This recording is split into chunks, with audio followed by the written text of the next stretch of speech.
मेमना बलि करना आवश्यक था।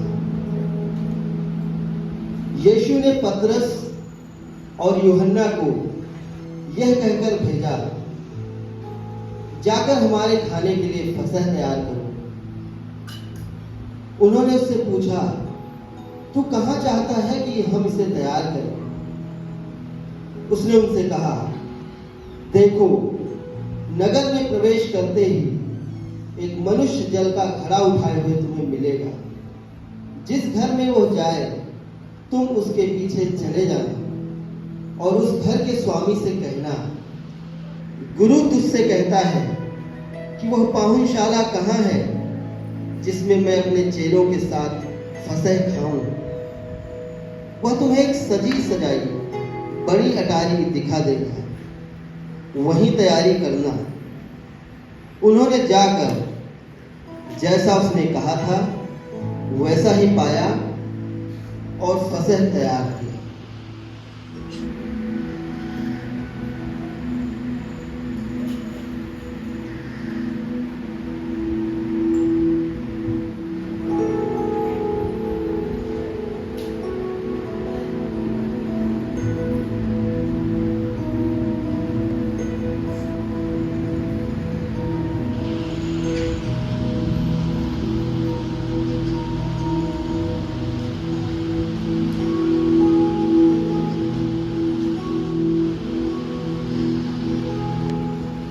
जब घड़ी आ पहुंची तो वह प्रेरितों के साथ भोजन करने बैठा और उसने उनसे कहा, मुझे बड़ी लालसा थी कि दुख भोगने से पहले यह फसा तुम्हारे साथ खाऊं।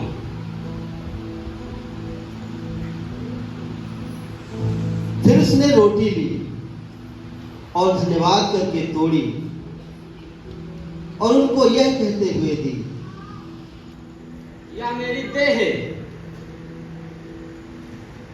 जो तुम्हारे लिए दी जाती है। मेरे स्मरण के लिए यही किया करो।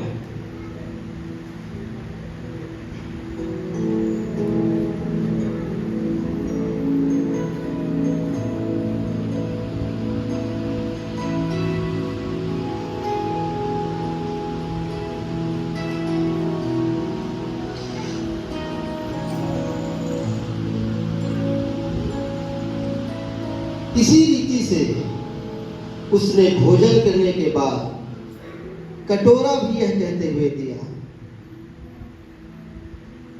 यह कटोरा मेरे उस लहू में जो तुम्हारे लिए बहाया जाता है नई वाचा है। इसे लो और पियो। मेरे स्मरण में यही किया करो।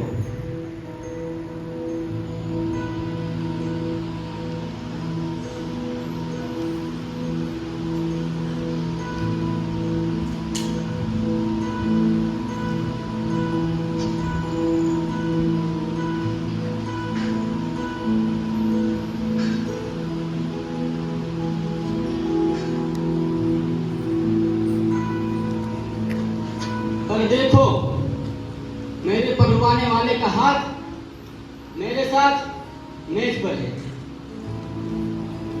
तब वे आपस में पूछताछ करने लगे कि हम में से कौन है जो यह काम करेगा। अरे, वह कौन है जो हम में से यह काम करेगा? मैं तो नहीं। यहूदा, कहे तुम तो नहीं? अरे नहीं।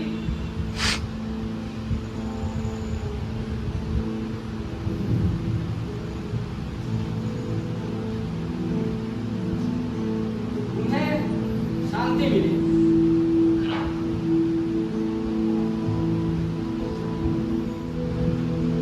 यीशु और पतरस। शमौन, हे शमौन, हाँ प्रभु, देखो, शैतान ने तुम लोगों को मान लिया है कि गेहूं के नाई के समान फटके, परंतु मैंने तुम्हारे लिए विनती की है कि तुम्हारा विश्वास जाता ना रहे। हे प्रभु, मैं तो तेरे साथ बंदी गृह जाने वरन बनने को भी तैयार। हे पतरस, मैं तुझसे कहता हूँ कि आज मुर्ग के बांध देने से पहले तू मेरा 3 बार इनकार करेगा। नहीं प्रभु नहीं, ये नहीं हो सकता।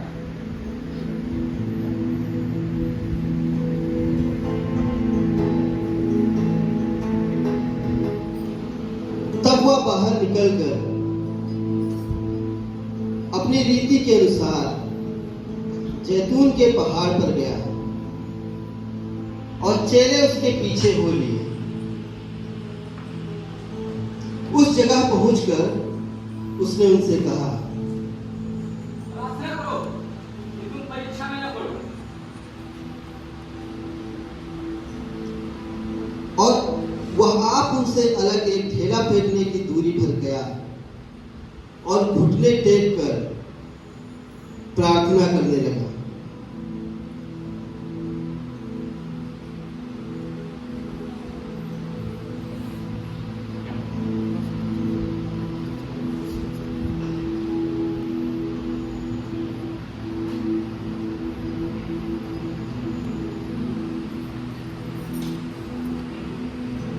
तब स्वर्ग से एक दूत उसको दिखाई दिया जो उसे सामर्थ देता था। वह अत्यंत संकट में व्याकुल होकर और भी हार्दिक वेदना से प्रार्थना करने लगा और उसका पसीना मानो लहू की बड़ी बड़ी बूंदों के समान भूमि पर गिर रहा था। तब वह प्रार्थना से उठा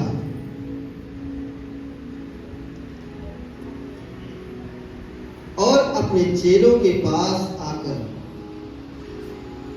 उन्हें उदासी के मारे सोता पाया और उसने उनसे कहा,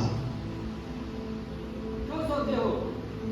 उठो, प्रार्थना करो कि तुम परीक्षा में न पड़ो। वह यह कह ही रहा था कि एक भीड़ आई और उन 12 में से एक, जिसका नाम यहूदा था, उनके आगे आगे आ रहा था। वह यीशु के पास आया कि उसका चूमा ले। यीशु ने उससे कहा, ये यहूदा, क्या तुम मनुष्य के पुत्र को चूमा लेकर पकड़वाना चाहता है? यही है वो, पकड़ो इसे। चल चल, ए, रुको।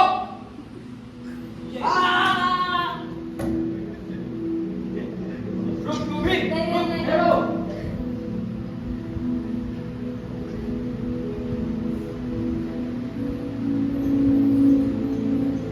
मैं ठीक हूँ। चल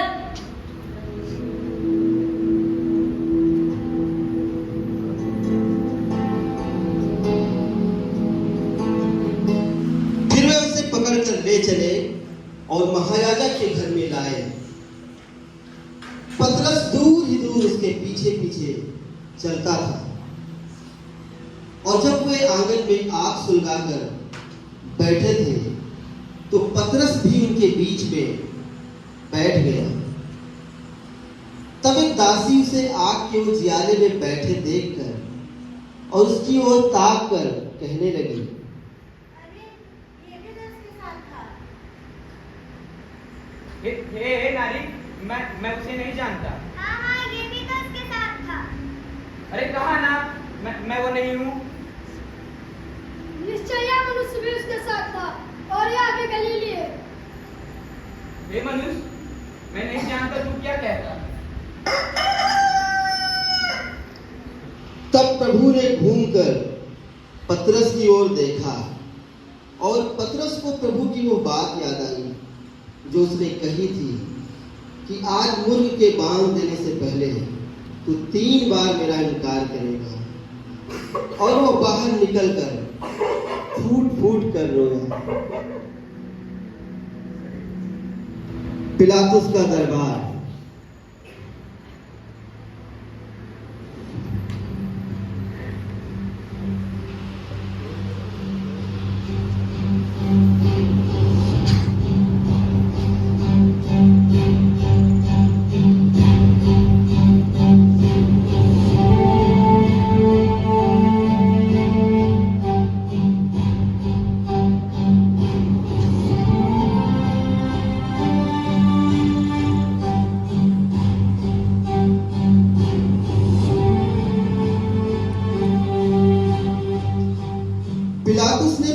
प्रधान याजकों और सरदारों और लोगों को बुलाकर उनसे कहा, तुम इस मनुष्य को लोगों का बहकाने वाला ठहराकर मेरे पास लाए हो, और देखो मैंने तुम्हारे सामने इसकी जांच की है। जिन बातों के कारण तुम इस पर दोष लगाते हो, उन बातों के विषय मैंने इस पर कोई दोष नहीं पाया है। इसका काम तमाम कर और हमारे लिए बदला छोड़ दे। इसे क्रूस दे, इसे क्रूस दे। उससे ऐसा क्यों हुआ? क्यों मृत्यु दंड के हो गए? इसीलिए उसे पिटवाकर छोड़ देता हूँ। नहीं, इसे क्रूस दे, इसे क्रूस दे, इसे क्रूस दे। क्यों? उसमें ऐसी कौन सी बुराई है? मैंने उसमें मृत्यु दंड के योग कोई बात नहीं पाई है।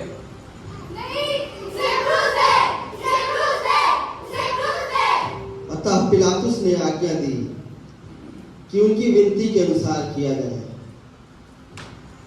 उसने उस मनुष्य को जो बलवे और हत्या के कारण बंदी गृह में डाला गया था और जिसे वे मांगते थे, छोड़ दिया और यीशु को उनकी इच्छा के अनुसार सौंप दिया।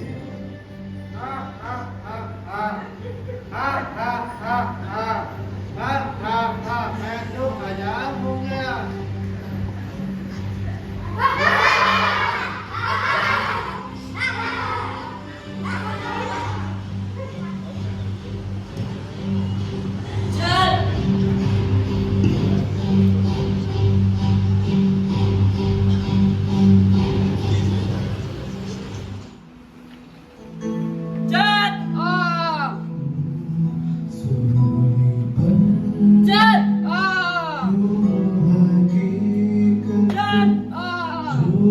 अपना क्रूस उठा।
हे पिता,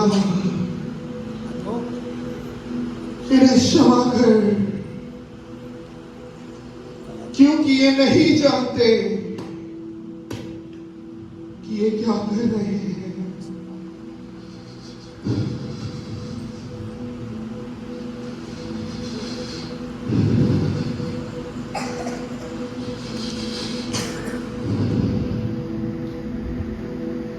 हे पिता,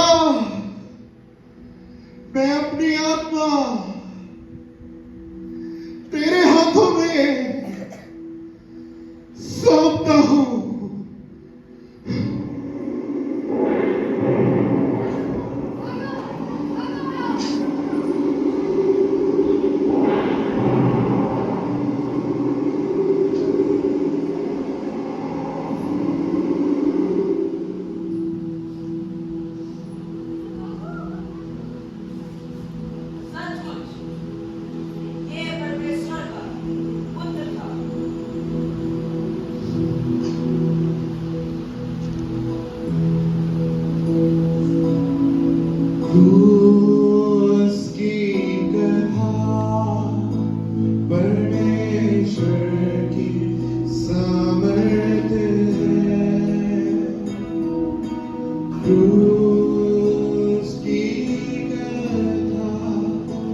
परमेश्वर की सामर्थ्य